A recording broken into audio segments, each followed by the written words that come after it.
അടിമാലി ഗ്രാമപഞ്ചായത്തിന്റെ 2025-26 സാമ്പത്തിക വർഷത്തെ ബജറ്റ് അവതരിപ്പിച്ചു. 67,98,72,993 രൂപ വരവും 67,20,70,341 രൂപ ചെലവും 71 ലക്ഷത്തിലധികം രൂപ നീക്കിയിരിപ്പുമുള്ള ബജറ്റാണ് അവതരിപ്പിച്ചത്. ഗ്രാമപഞ്ചായത്ത് vice president Anas Ibrahim budget അവതരിപ്പിച്ചു. ഗ്രാമപഞ്ചായത്ത് ടൗൺ ഹാളിലായിരുന്നു അടിമാലി ഗ്രാമപഞ്ചായത്തിന്റെ 2025-26 വർഷത്തെ സാമ്പത്തിക ബജറ്റ് അവതരണം നടന്നത്.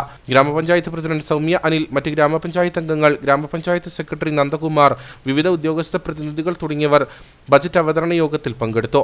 67,91,72,993 രൂപ വരവും 67,20,70,341 രൂപ ചിലവും 71 ലക്ഷത്തിലധികം രൂപ നീക്കിയിരിപ്പുമുള്ള ബജറ്റാണ് ഗ്രാമപഞ്ചായത്ത് വൈസ് പ്രസിഡന്റ് അനസ് ഇബ്രാഹിം അവതരിപ്പിച്ചത്. ഈ സാധ്യതകൾ ഉപയോഗപ്പെടുത്തുന്നതിനും തനത് വരുമാനം വർദ്ധിപ്പിക്കുന്നതിനും മികച്ച കാഴ്ചപ്പാടും ആസൂത്രണവും പ്രധാനമാണ്.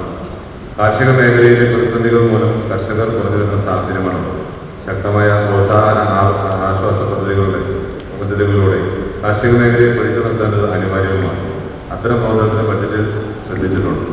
ഈ വർഷത്തെ ബജറ്റ് കാലയളവിൽ പൂർണ്ണമായി ഈ ഭരണസമിതി കർമ്മരംഗത്തുണ്ടാകില്ല.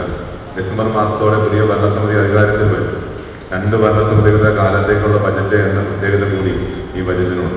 ഈ ഭരണസമിതിയുടെ അവസാനവും മറ്റൊരു ഭരണസമിതിയുടെ ആരംഭവും ആയതിനാൽ തന്നെ വളരെ ഗൗരവത്തോടെയും വിശദമായ ചിന്തകളോടുമാണ് ബജറ്റ് ഒരുക്കേണ്ടത്.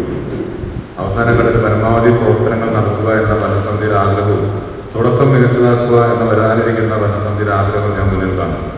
കൃഷി, മാലിന്യ സംസ്കരണം, ടൂറിസം വികസനം, ആരോഗ്യരംഗം, വിദ്യാഭ്യാസം, പഞ്ചായത്തിന്റെ അടിസ്ഥാന സൗകര്യ വികസനം തുടങ്ങി വിവിധ മേഖലകളിൽ ശ്രദ്ധ കേന്ദ്രീകരിച്ചാണ് ബജറ്റ് അവതരിപ്പിച്ചിട്ടുള്ളത്.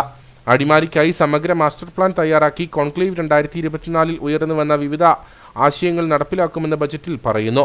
വന്യജീവി ശല്യം പരിഹരിക്കുന്നതിനായുള്ള പദ്ധതി സംബന്ധിച്ചും ഭിന്നശേഷിക്കാർക്കും വനിതകൾക്കും സഹായകരമാകുന്ന പദ്ധതികൾ സംബന്ധിച്ചും ബജറ്റിൽ പരാമർശമുണ്ട്.